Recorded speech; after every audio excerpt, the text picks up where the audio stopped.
Hey everybody, Mike B here with another video, and today it's going to be kind of a fun one that a lot of you guys have been asking for a long time. I've done a couple of these in the past, but they didn't cover this extensive period of time, which is going to be 10 years. As you can see in the title, the price differences in military surplus pistols for this particular video. I'll be doing rifles and other things separately because otherwise this video is going to take like an hour and a half. So I want to chunk it up so you guys don't get super bored and you can kind of have it, separated into different categories for your own personal reference.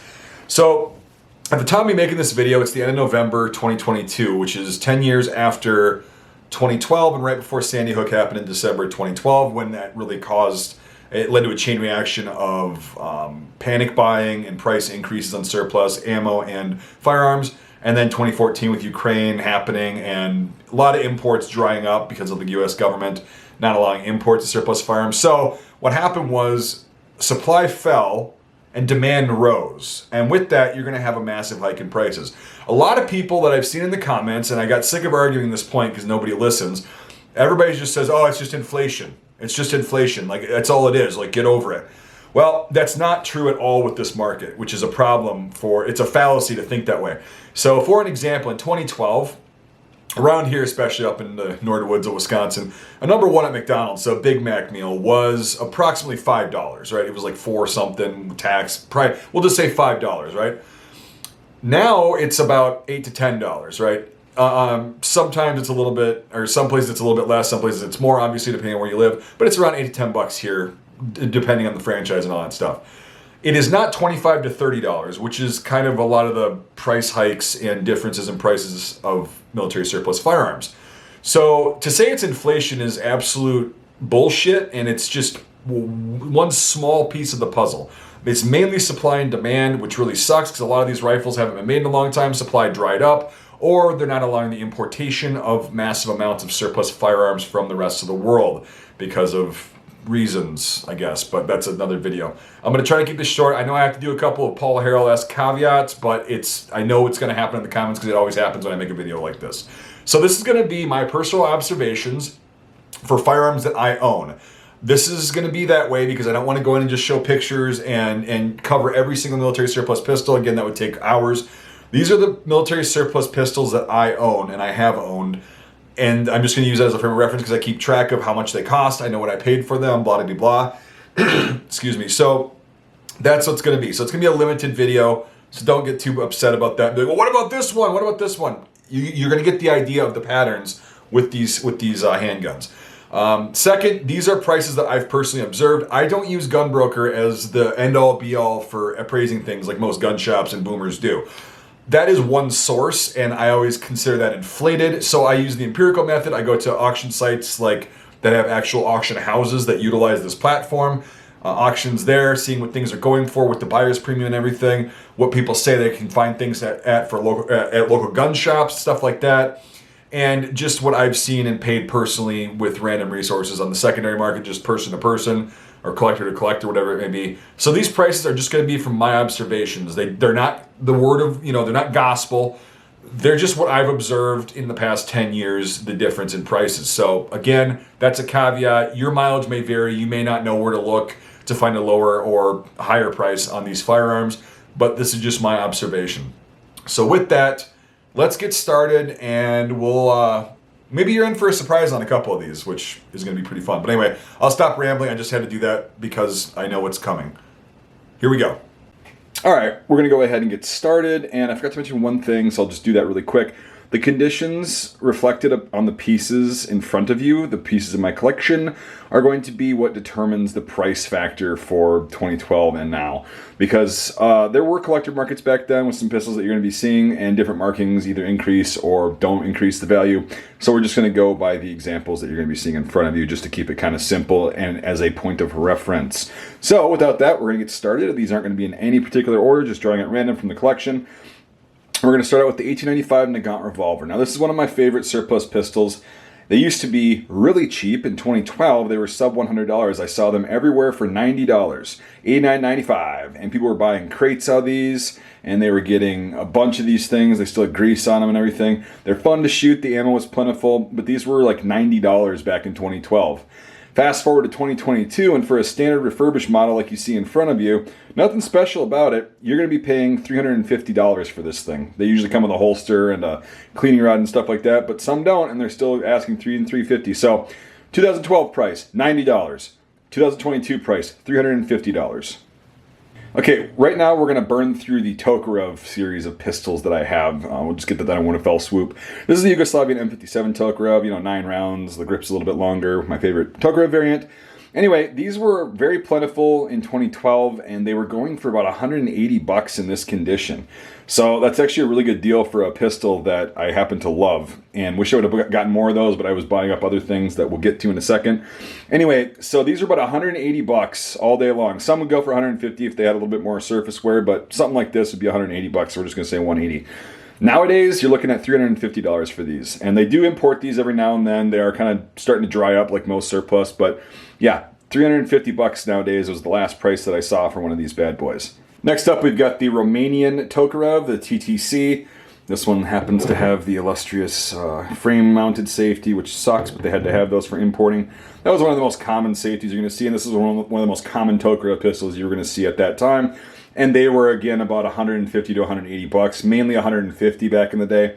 And everybody had them. They were plentiful, and people bought a bunch of them, including myself. I had a couple of these. They loved them. They're really fun pistols to shoot, and they were super cheap, so they were great gifts. Anyway, 150 bucks. Nowadays, the market's kind of not really flooded with these anymore. I haven't seen them in a while. And these are going to be running about $300 for a Romanian Tokarev. So that's what it is.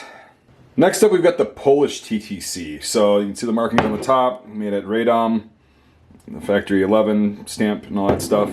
Anyway, this also has a frame-mounted safety, which sucks. I hate those things, but again, it's part of the pistol's history in itself, because they had to have those to be imported before they figured out the trigger safety thing. Anyway, so these are a little bit more expensive back in the day, just like they are now, because they made less of them. They're more desirable for whatever reason. It's a good shooter, but I don't see what's so special about it other than the fact that it's Polish. Anyway, so back in 2012, these were going for about 200 bucks, 200 to 225, but mainly 200 bucks.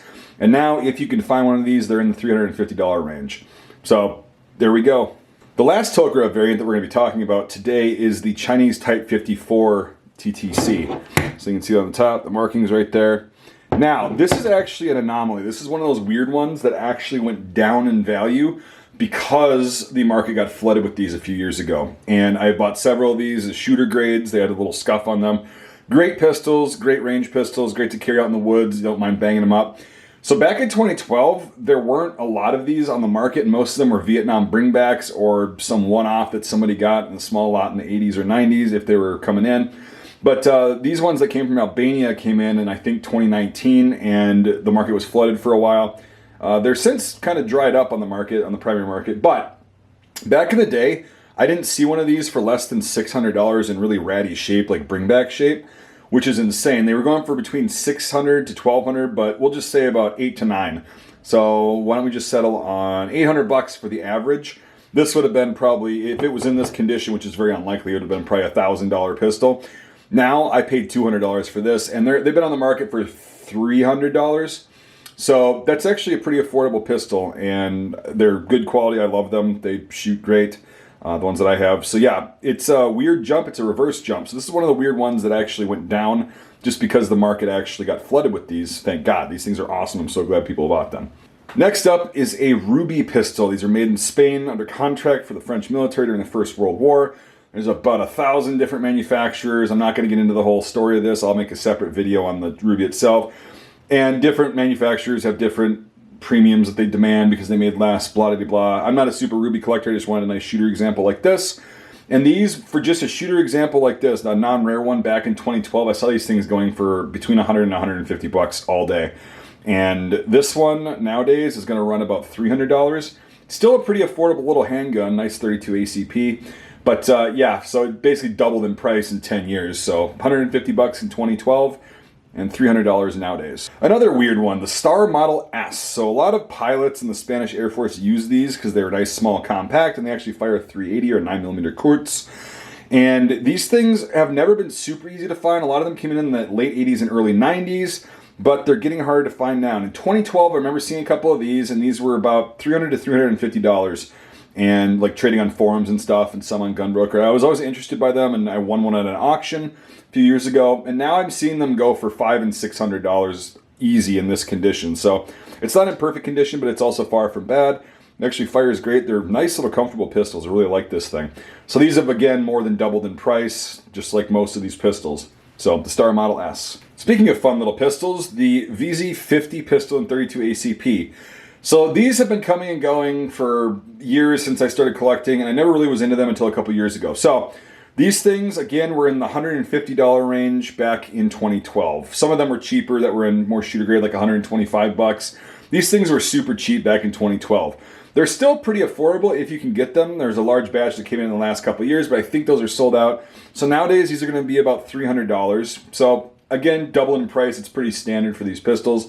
A lot of rifles have gone up a lot more, but that's for another video. So anyway, $150 in 2012, $300 nowadays. 2 years after the VZ50 was created, the VZ52 in 7.6225 came out and became a standard sidearm for the Czechoslovakian military. Now, back in 2012, these things were completely plentiful. I actually had one back in the day, and I think I paid 175 bucks for it, and it was in really good shape, and that was with shipping. Nowadays, so actually I saw these things going for 150, so I may have overpaid by a couple bucks back in the day. So these were going for 150 bucks all day, and they were everywhere. People had them, they were selling them, they were on the primary market, and just very, very easy to get. Now these things are going for $350 to $400. I've been seeing them go for $400 a lot more lately. So these have more than doubled in price. So about 150 bucks to 400 bucks for the standard, nice refurbished pistol like this. So it is what it is. Speaking of Star pistols, the Star Model BM. There were a few of these on the market in 2012. I didn't see these a lot, and I never really got into Star pistols until the late 2010s when they kind of got flooded and they were still really cheap. These things were 125 bucks back in 2012. I remember that. Nobody wanted them. Everybody said they were a piece of crap, and I've debunked that. They're actually pretty decent pistols. And in 2022, if you could find one, these things are still really affordable. So these have had the least jump because, again, they're not like, a World War II pistol, and, Spain really hasn't been into that many conflicts since World War II. So they don't have that combat kind of fetish demand that a lot of these other surplus pistols have, but they're really good. So these are now about $250. So we went from 125 to 250, again, doubled in price. Still very affordable. I made several videos on this. The Beretta 92S. So technically not military surplus. I think some of the military use these, but the Italian police use these. I will count these as surplus because they came from another country and they came in cheap and plentiful. Back in 2012, these things were insanely cheap. These things were like $150 for a Beretta 92S, and it was really cool, and everybody said, oh, it's not an FS, so I don't want it. I love this thing. This is the first Beretta I have ever bought, and I have since acquired an FS, but this thing is fantastic, has a place in my heart. And nowadays, if you can find one of these, they're going to be about $350. Some people have said they paid more. I've seen them going for $350, so I'm just going to say that. So, yeah, $150 to $350. A little bit more than doubled in price, but hey, that's what it is. It's the whole video if you haven't really gathered it yet. All right, now we've got the Hungarian P9M. Now I know this is a high power clone, but it's technically not a high power. These things were everywhere for a while back in the day, and again, everybody wanted a high power instead of this. They're like, oh, it's just a cheap knockoff. Great pistol, again. I think these are still being used by police forces in Hungary. And these things were, again, they were like 175 bucks back in the day in 2012, before everything got really ridiculous. And now these things you're looking at about 400 bucks for one of these. So yeah, 150 or 175 rather, somewhere in there. Yeah, we'll just say 175. And now they're about 400 bucks. So there you have it. All right, let's do some German stuff. So the Daisa Model 1907 and 32 ACP. This is a really unique pistol. I don't need to get into it really on this video, but they weren't really around. This was almost a collector's item back in the day, but again, things weren't as expensive as they are now because of the supply and demand, and these have been featured in a couple TV shows that increases demand all the time. These were going for around 200 to 250 bucks. I'll just say 225. 225 is what I'm going to say. And now these things are going for $400 minimum. In this condition, it's kind of used and everything, but it's still good. These are going for 400 to, well, no, actually they're going for more. So we're going to say 450 in 2022. So yeah, it's a pretty decent price jump as well. I mean, video games and movies and TV shows have a lot of influence on these things. So yeah, the Daisa Model 1907. Keeping on theme with our German stuff, we got the P08. Now this is one of those pistols that I mentioned at the beginning of the video, or the beginning of the actual showing the guns, where it's so niche and, you know, different markings mean different things. This is just a 1916 DWM, and it's just a standard shooter grade pistol. I love it. I got it for a really good deal. And back in 2012, you could actually get something like this for about 500 bucks. Yeah, I know, it's a lot, you know, a lot cheaper than what they're going for now. But you can get these for, you know, sometimes cheaper, sometimes a little bit more. But for this kind of just regular shooter grade, you know, not super uncommon manufacturer year pistol, yeah, so about $500 back in 2012. Now this is easily a $1,000 pistol, easily. So that doubled in price too, but those numbers are bigger because it was more expensive to begin with, and they're super desirable. These just keep going up. Glad I have this as a shooter in the collection, and it's not a safe queen. So anyway, not gonna get rid of this guy. Now we'll move on to the later 9mm that decided to try to replace the P08, the Valta P38. Now this is again just a shooter grade. I love getting shooter grade pistols and rifles so I can actually go out and use them without feeling bad. So this is just a standard BYF 44, so it's made at Mauser in 1944. Really common manufacturer, really common year, nothing special about it. But back in the day, you could get something like this, like an actual P38, a World War II version with the Dirty Bird markings on it, for about 400 bucks. I know it doesn't sound like much, and it's not, but they were about 400 bucks. You could actually get something like this, and you know, we got a little bit of pitting on there, not bad. But nicer ones obviously went for more, but for just a shooter grade like this, these P38s, especially the Russian capture ones, are being sold for about 400, maybe 450. We'll just play it safe and say 450. I know I'm jumping around over here, but I'm trying to remember at the same time. So yeah, we'll just say 450, which is still a hell of a lot less than it is now, which you're going to be paying about $800 to $900 for something like this, just because of the supply and demand. Everybody wants one. You know, kids get older and they play video games growing up with these things, and they want one. You know, it's going to drive the price up because they're certainly not importing a lot of these anymore, and they're not making them. They haven't made them in a long time. So there we go. Now, after the Second World War, the Germans were still using the P38, and they actually were making post-war P38s, and they came out with this guy, the Valta P1. And the only difference is these have a lighter alloy frame on them. Other than that, they're functionally almost identical. They have little different grips. So these things were around. I actually bought my first one, I think, from Ames Surplus. They were super cheap. I think I paid 250 bucks for mine, my first one. And then I grabbed a couple more off of forums for about the same price. So these were about half the price of a P38, and I just wanted one of these to start out as a poor early 20-something, and ended up getting it, and I absolutely love it. I take that out and shoot it more than the actual World War II one because it's just fun. So yeah, nowadays these things are going for 600 bucks. A post-war P1 or a P38 is going to be probably 800, but this is a P1, so we'll say 600 bucks. A little bit more than doubled in price in the past 10 years. Keeping on with a sort of German tradition here. This is a Wies-35, a Polish one that was actually made under German occupation, like most of them that you find are. Little Dirty Bird stamps on there. Ooh. Anyway, so this is one that's not super uncommon. This is a wartime manufactured one with the Bakelite grips, blah, blah, blah. Just a nice solid example, came with the holster. And I've always wanted one of these and finally got one of these, I think last year or the year before. And back in 2012, if I remember correctly, because they were kind of all over the place because they're collectible, different markings and stuff, but something like this is going to run you about $600. And that was still expensive for a surplus handgun at the time. But they didn't make a lot of these and they're highly desirable. So 600 bucks, but it was still affordable back then. Nowadays, you're going to be looking at about $1,500 for one in this condition with the holster like that. So more than double the price. These things are going through the roof. Most Polish firearms are. It's absolutely insane. But I'm really glad I got one. I ended up paying, I think, $900 for this one, which is what I think is a good deal because they just keep going up. So $1,500 bucks now, $600 bucks back in 2012. So this is a Daewoo DP51 South Korean pistol. This is the sidearm of the Republic of Korean Army for a number of years, and they're actually not that easy to find. So back in 2012, these things were going for about $500 bucks, and now I'm seeing them going for $800 bucks. But there aren't that many of them on the market. It's one of those things that there's so few of them that not really many people know what they are. I happen to love this thing. It's a fantastic little pistol, reliable, comfortable, accurate, easy to handle. Love it. But yeah, so they were about, yeah, probably $400 to $500 bucks back in the day, and they're about 7 to 8 right now. That's more of an estimate because there just isn't a lot out there about these. I don't see a lot of them moving, changing hands. Now we'll cover this guy, the VZ82, or better known as the CZ82 pistol. So this is one of the first, no, this was the first CNR pistol that I ever purchased, this exact one, with my CNR license a couple days after my 21st birthday. And this thing is one of my favorite surplus guns. It's actually my concealed carry piece when I decided to carry in the summer, and I love it. And back in the day, what was awesome about these were 180 bucks. 180 bucks for this bad boy. And, you know, reliable. So I actually got a couple of them back in the day. Now these things are going for $300, and actually more than that.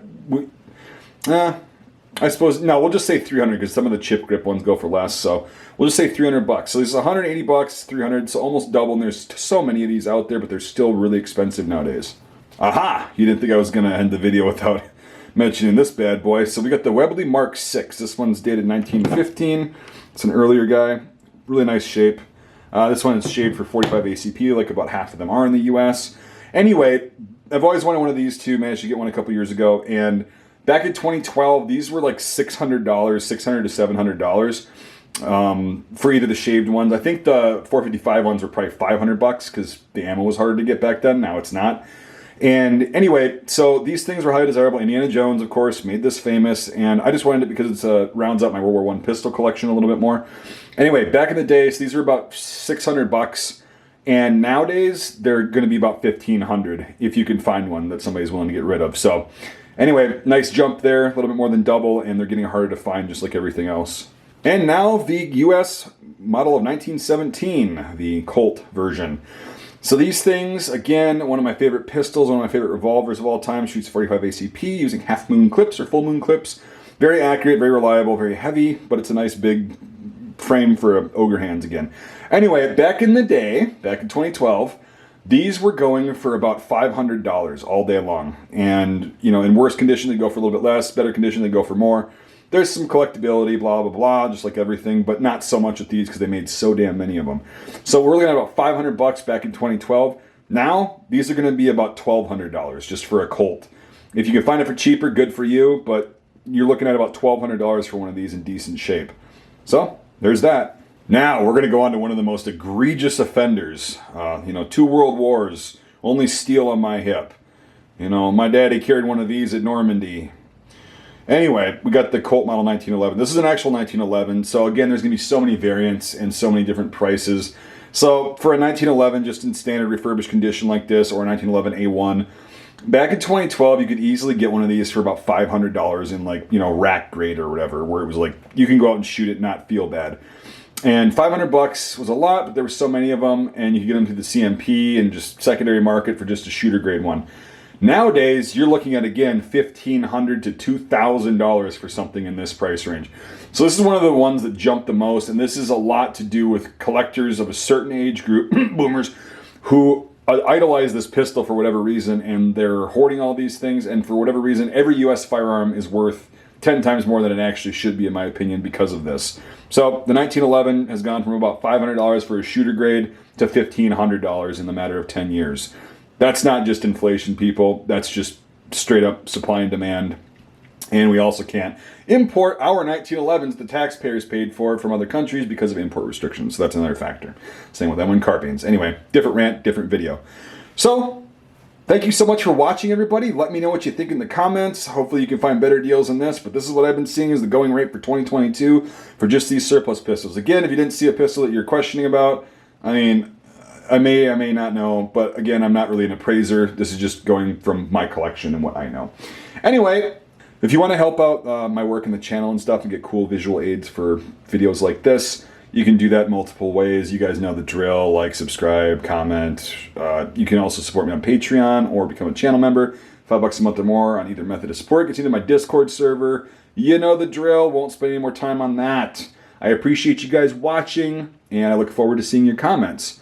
So, this is Mike B, and we will see you on the next video.